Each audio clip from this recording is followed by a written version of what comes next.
Fashion എന്ന് പറയുന്നത് ഒരു ഗെയിം ചേഞ്ചിങ് വേർഡാണ്. നമ്മളൊരു പേഴ്സണെ മീറ്റ് ചെയ്യുമ്പോൾ അയാൾ എത്രത്തോളം കോൺഫിഡൻ്റ് ആണ് എന്നുള്ളതും നമ്മൾ അയാളെ വെയർ ചെയ്തിരിക്കുന്ന ആ ഒരു അറ്റയറും എല്ലാം നോട്ടീസ് ചെയ്യും. സോ ഈ നോട്ടീസ് ചെയ്യുന്ന എലമെൻറ്റ്സ് എല്ലാം നമ്മുടെ ബിസിനസ്സുമായിട്ട് എങ്ങനെ റിലേറ്റഡ് ആണെന്നാണ് നോക്കുന്നത്. സോ ഒരു ഹോൾസെയിൽ ടെക്സ്റ്റൈൽ ബിസിനസ് റൺ ചെയ്യുമ്പോൾ അതിൽ ഒരുപാട് ഇമ്പോർട്ടൻ്റ് ആയിട്ടുള്ള എലമെൻറ്റ്സ് ഉണ്ട്. സോ ഇന്നത്തെ ടോപ്പിക്കിൽ നമ്മൾ ചെക്ക് ചെയ്യുന്നത് ഫാഷൻ റിലേറ്റഡ് ആയിട്ട് വരുന്ന ഇമ്പോർട്ടൻ്റ് ആയിട്ടുള്ള എലമെൻറ്റ്സ് എന്തൊക്കെയെന്നുള്ളതാണ്. ഒരു പേഴ്സണിൽ മാത്രം സ്റ്റാർട്ട് ചെയ്യുന്ന ഈ എലമെൻറ്റ്സ് എങ്ങനെ ഹോൾ ആയിട്ടുള്ള നമ്മുടെ ടെക്സ്റ്റൈൽ ഇൻഡസ്ട്രിയെ സ്വാധീനിക്കുന്നു എന്നുള്ളതാണ് നമ്മൾ ചെക്ക് ചെയ്യുന്നത്. ഒരു പേഴ്സണെ നമ്മൾ കാണുമ്പോൾ അയാൾ ചൂസ് ചെയ്തിരിക്കുന്ന കളേഴ്സ്, സില്ലൗട്ട്സ്, ലൈൻസ് എങ്ങനെ യൂസ് ചെയ്തിരിക്കുന്നു, ഇതെല്ലാം ഒരു ഇൻഡസ്ട്രിയിൽ നല്ല രീതിക്ക് സ്വാധീനിക്കുന്നുണ്ട്. സോ ഈ എലമെൻറ്റ്സ് എല്ലാം നമ്മുടെ ബിസിനസ് റൺ ചെയ്യാനും റെഗുലറായിട്ട് നമ്മൾ ഈ ഒരു ഫീൽഡിൽ നിൽക്കുന്നതിനും സഹായിക്കുന്നുണ്ട്. കളേഴ്സ്, ബാലൻസ്, ബോഡി ഷേപ്സ്, സില്ലൗട്ട്സ്, അതേപോലെ തന്നെ ലൈൻസ്, ഇതിൻ്റെ എല്ലാം റിതം, ഹാർമണി, ഇതെല്ലാമാണ് ഒരു ഡിസൈനർ എന്ന നിലയ്ക്ക് ഞാൻ ചെക്ക് ചെയ്യുന്ന എലമെൻറ്റ്സ്. ഇതുകൂടാതെ ഒരുപാട് പോയിന്റ്സ് ഉണ്ട്. സോ നമ്മുടെ ആ ഒരു ബിസിനസ്സിന് സ്യൂട്ടബിൾ ആയിട്ടുള്ള രീതിക്ക് നമുക്കിത് ചൂസ് ചെയ്തെടുക്കാവുന്നതാണ്. സോ ഈ എലമെന്റ്സ് എല്ലാം സെലക്റ്റഡ് ആയിട്ടുള്ള കുറച്ച് പോയിന്റ്സ് നമുക്ക് ഈ ഒരു വീഡിയോയിൽ ചെക്ക് ചെയ്യാം. സോ ഫസ്റ്റ് പോയിന്റ് എന്ന് പറയുന്നത് കളേഴ്സ് ആണ്. കളേഴ്സിൽ നമുക്ക് ഓരോ ഇമോഷൻസ് എക്സ്പ്രസ് ചെയ്യാൻ പറ്റും. സോ ഓരോ കളേഴ്സിനും ഓരോ മീനിങ് ഉണ്ടെന്നാണ് നമ്മുടെ ഫാഷൻ ഇൻഡസ്ട്രിയിൽ പറയപ്പെടുന്നത്. ഈ ഒരു കളേഴ്സ് എന്ന് പറയുന്നത് നമുക്ക് ആ ഒരു ഫാബ്രിക് ക്വാളിറ്റിയും കൂടി ഓക്കെ ആണെങ്കിൽ നമുക്ക് ഇഷ്ടപ്പെട്ട ഒരു കളേഴ്സിൻ്റെ അടുത്ത് നമുക്ക് ഒരിക്കലും നോ പറയാനായിട്ട് പറ്റില്ല. ഈ കളർ റിലേറ്റഡ് ആയിട്ട് 3 വേർഡാണ് വരുന്നത്: ഹ്യൂ, സാച്ചുറേഷൻ ആൻഡ് വാല്യൂ. ഈ 3 നമ്മുടെ ആ ഒരു പെർട്ടിക്കുലർ ആയിട്ടുള്ള കളറിൻ്റെ ലൈറ്റ് ആയിട്ടുള്ള ഡാർക്ക് ആയിട്ടുള്ള ആ ഒരു കോമ്പിനേഷനെയാണ് മീൻ ചെയ്യുന്നത്. ഹ്യൂ എന്ന് പറയുന്നത് ആ ഒരു പെർട്ടിക്കുലർ ആയിട്ടുള്ള കളർ സ്കെയിലിനെയാണ് മീൻ ചെയ്യുന്നത്. നെക്സ്റ്റ് പോയിന്റ് എന്ന് പറയുന്നത് ടെക്സ്റ്റേഴ്സ് ആണ്. ഇതേപോലെ കളേഴ്സിൻ്റെ അത്രയും ഇമ്പോർട്ടൻസ് നമ്മുടെ ഈ ഒരു ടെക്സ്ചർ എന്ന് പറയുന്ന വേർഡിനും കൂടി ഉണ്ട്.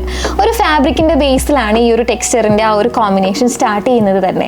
സോഫ്റ്റ് ആയിട്ടുള്ള ഫാബ്രിക്സ് ഏറ്റവും കൂടുതൽ പ്രിഫർ ചെയ്യുന്നത് നമുക്ക് കാണാൻ സാധിക്കും. സോ സോഫ്റ്റ് ആയിട്ടുള്ള സിൽക്കി ആയിട്ടുള്ള ഫാബ്രിക് സ്ലിം ആയിട്ട് കാണിക്കുന്നതിനും കുറച്ച് റഫ് ആയിട്ട് ടെക്സ്ചേഴ്സ് ഉള്ള ഫാബ്രിക്സ് നമ്മുടെ ഔട്ട്ഫിറ്റിനെ കുറച്ച് ബൾക്കി ആയിട്ട് കാണിക്കുന്നത് പോലെയും തോന്നും. സോ ഒരു എക്സാമ്പിൾ ആയിട്ട് നമുക്ക് വുള്ളൊക്കെ ആയിട്ട് പറയാം. തേർഡ് എലമെന്റ് എന്ന് പറയുന്നത് ലൈൻസ് ആണ്. സോ സിമ്പിൾ ആയിട്ടുള്ള ഒരു വേർഡായിട്ട് നമുക്കിത് തോന്നുമെങ്കിലും വളരെയധികം പവർഫുൾ ഉണ്ട് നമ്മുടെ ഈ ഒരു ലൈൻസ് പാറ്റേണിന് ഡിസൈൻ ചെയ്യുമ്പോൾ. നോർമലായിട്ട് ലൈൻസിൽ ആ വരുന്ന ഇല്യൂഷൻസ് നമ്മുടെ ബോഡി ഷേപ്പിനെ ഹൈഡ് ചെയ്യാനും കുറച്ചും കൂടി കൺഫ്യൂസ് ആക്കാനും ഇപ്പോൾ സ്ലിം ആയിട്ട് തോന്നുന്നവരെ തിക്കായിട്ട് തോന്നാനൊക്കെ ഹെൽപ്പ് ചെയ്യുന്നതാണ്.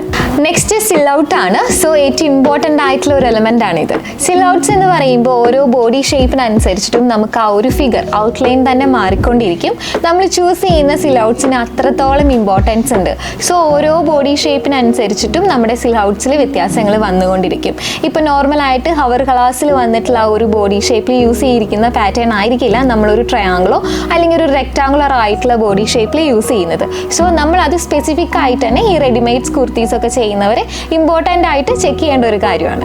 നെക്സ്റ്റ് എലമെന്റ് എന്ന് പറയുന്നത് ബാലൻസ് ആൻഡ് റിതം ആണ്. സോ നമുക്കൊരു ഔട്ട്ഫിറ്റ് കാണുമ്പോൾ അതിൻ്റെ പ്രൊപ്പോർഷനും കാര്യങ്ങളും ഈക്വൽ ആണ്. അതിൻ്റെ ഔട്ട് നമുക്ക് വളരെയധികം ആ ഒരു ഈക്വൽ ആയിട്ട് തന്നെ തോന്നുന്നുണ്ട്. ഇതിനെയാണ് നമ്മൾ ആ ഒരു റിതം ഫോളോ ചെയ്ത് ക്രിയേറ്റ് ചെയ്യുക എന്ന് പറയുന്നത്. നമുക്ക് 2 ടൈപ്പിലാണ് വരുന്നത്: സിമെട്രിക്കലും ഉണ്ട്, അസിമെട്രിക്കലും ഉണ്ട്. സോ നമ്മൾ ചൂസ് ചെയ്യുന്ന കളേഴ്സും ഷേപ്സും കാര്യങ്ങളെല്ലാം ഈ ഒരു ഡിസൈനിനെ കോംപ്ലിമെന്റ് ചെയ്ത് നിൽക്കുന്നത് പോലെയാണ് വന്നിരിക്കുന്നത് എന്നുള്ളത് നമുക്ക് ഈ ഒരു ഔട്ട് കാണുമ്പോൾ തന്നെ മനസ്സിലാവും.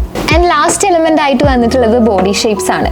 നമുക്ക് ഓരോരുത്തർക്കും ഓരോ രീതിക്കാണ് ബോഡി ഷേപ്സ് വരുന്നത്. സോ ഈ ഓൾ ഓവർ ആയിട്ടുള്ള യൂണിവേഴ്സിലുള്ള എല്ലാ ബോഡി ഷേപ്സിനെയും നമ്മൾ സോർട്ട് ചെയ്തിട്ട് കോമൺ ആയിട്ട് കുറച്ചായിട്ട് കാറ്റഗറി ചെയ്ത് വെച്ചിട്ടുണ്ട്. അതിൽ വരുന്നതാണ് ഈ റെക്ടാങ്കുലറും അതേപോലെ തന്നെ ട്രയാങ്കിൾ, ഇൻവേർട്ടഡ് ട്രയാങ്കിൾ, പിയർ, അതേപോലെ തന്നെ ഹവർ ഗ്ലാസ് എന്ന് പറയുന്നതെല്ലാം.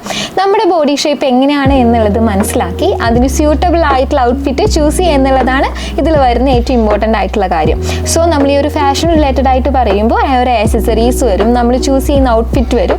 ഇതെല്ലാം വളരെ ഇമ്പോർട്ടൻ്റ് ആയിട്ട് തന്നെ വരുന്നതാണ്. ഈ പറഞ്ഞ എലമെന്റ്സ് ആണ് നമ്മളൊരു ഫാഷൻ ക്രിയേറ്റ് ചെയ്യുമ്പോൾ മോസ്റ്റ്ലി ചൂസ് ചെയ്തെടുക്കുന്നത്. സോ ഓരോ ഡിസൈനേഴ്സിനും ഓരോ ടേസ്റ്റിനനുസരിച്ചിട്ട് അവരുടെ ഈ ചൂസ് ചെയ്തിരിക്കുന്ന എലമെന്റ്സ് എല്ലാം മാറിക്കൊണ്ടിരിക്കും.